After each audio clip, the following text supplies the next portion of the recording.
Paul Dano reacting to Quentin Tarantino calling him the weakest f***ing actor has become one of the most talked about, uncomfortable, and revealing Hollywood moments in recent years, not because of a single insult, but because of everything that unfolded afterward and what it exposed about ego, power, artistry, insecurity, and quiet resilience in an industry built on noise. This story didn't explode during an award show or on a red carpet. It didn't begin with a feud or a public rivalry. It started casually, almost lazily, in late 2025 when Quentin Tarantino, a filmmaker legendary for both his genius and his mouth, was speaking freely during a podcast appearance. The tone was relaxed, conversational, almost nostalgic. Tarantino was doing what he often does, looking back, ranking films, reflecting on cinema history as if he were both critic and kingmaker. When the conversation turned to the greatest films of the 21st century, expectations were high. Tarantino named heavy hitters, films that shaped modern cinema. Then, There Will Be Blood entered the discussion. For a moment, it felt predictable. Tarantino praised the film as a masterpiece, a towering achievement, a landmark in American filmmaking. Nothing about that surprised anyone. The film has been canonized for years. But then, without warning, the conversation veered sharply off course. Instead of continuing to talk about the direction, the cinematography, or the score, Tarantino suddenly fixated on Paul Dano, and what followed was not critique, it was obliteration.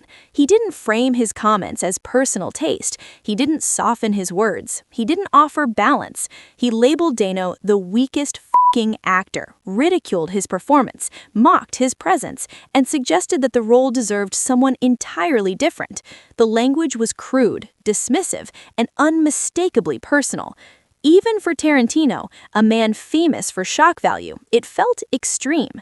When the clip surfaced online, it spread instantly. Social media erupted within minutes. Film Twitter went into overdrive. Reddit threads ballooned into thousands of comments. TikTok creators dissected the clip line by line. Fans replayed the audio, stunned by how far Tarantino had gone. Many weren't just offended, they were confused. Why Paul Dano? Why now? And why with such venom? What made the backlash so intense was the context. Paul Dano is not a controversial figure. He doesn't court attention. He doesn't provoke headlines. He's known as a serious actor's actor, quiet, thoughtful, and deeply committed to character. Over the years, he's built a reputation not through spectacle, but through precision. He chooses uncomfortable roles. He disappears into characters that are fragile, unsettling, or emotionally raw. And his performance in There Will Be Blood has long been considered essential to the film's power. Dano's character isn't loud. He doesn't dominate scenes through volume or physicality. He unsettles through restraint, through stillness, through the sense that something dangerous is simmering beneath the surface. His power comes from discomfort, from the way he refuses to give the audience easy answers. Many critics have argued for years that the film's brilliance depends on that contrast, the quiet menace against overwhelming force.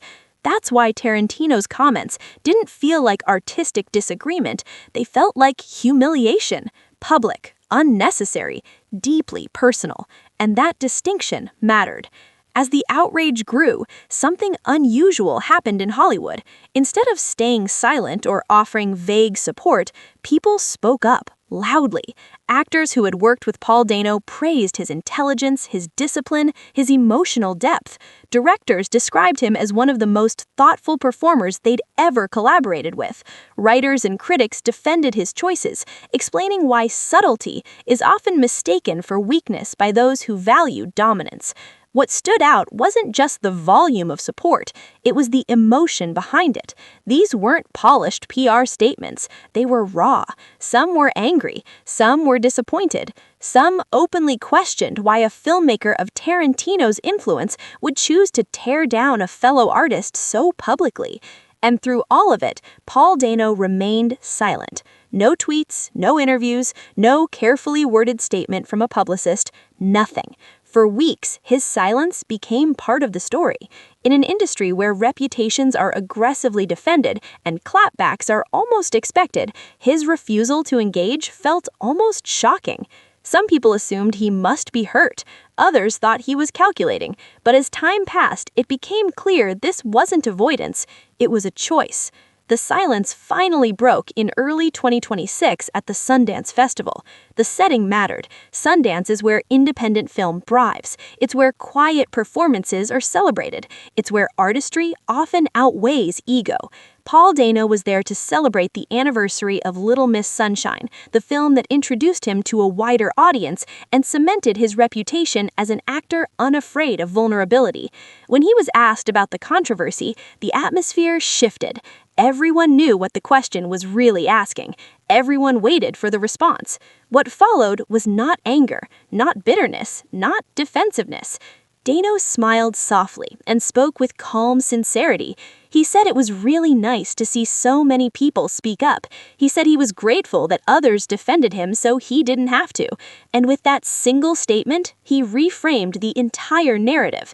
He didn't deny the insult. He didn't minimize it. He didn't escalate it. He simply refused to let it define him. That moment changed everything. Suddenly, the story wasn't about what Tarantino said, it was about how Dano responded, or more accurately, how he chose not to respond. Viewers described the moment as quietly devastating. There was no confrontation, no spectacle, just grace. As the weeks went on, people began revisiting Paul Dano's career with fresh eyes. His performances were rewatched, reanalyzed, and reappreciated.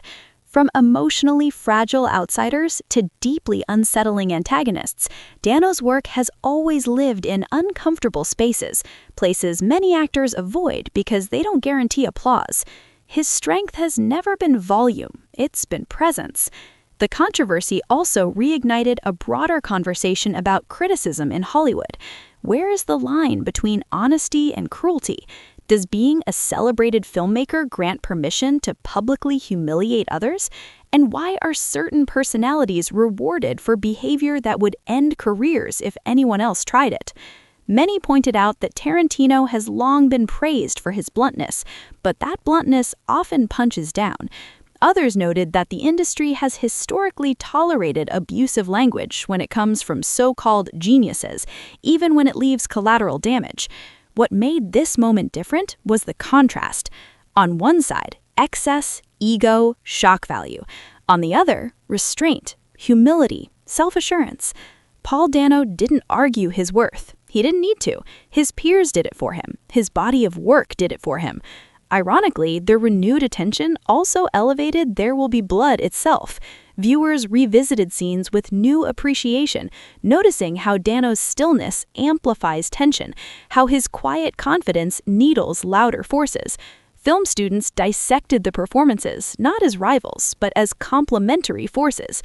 The idea that Dano was weak simply collapsed under scrutiny.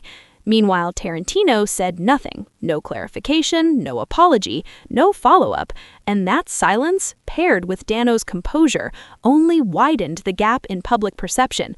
One appeared defensive by default, the other appeared unbothered by choice. As months passed, the long-term impact became clear. Paul Dano's career didn't stall, casting conversations didn't dry up, industry respect didn't waver. If anything, his reputation deepened. He wasn't just seen as a talented actor anymore, he was seen as someone with integrity. This wasn't a viral feud. It wasn't a headline that burned out in a news cycle. It became a case study in how power speaks and how dignity answers back without raising its voice. Paul Dano didn't win this moment by shouting louder. He won by standing still while the noise collapsed around him. And in an industry obsessed with attention, that may be the most powerful move of all. Make sure to like, subscribe, and stay tuned for more celebrity updates just like this.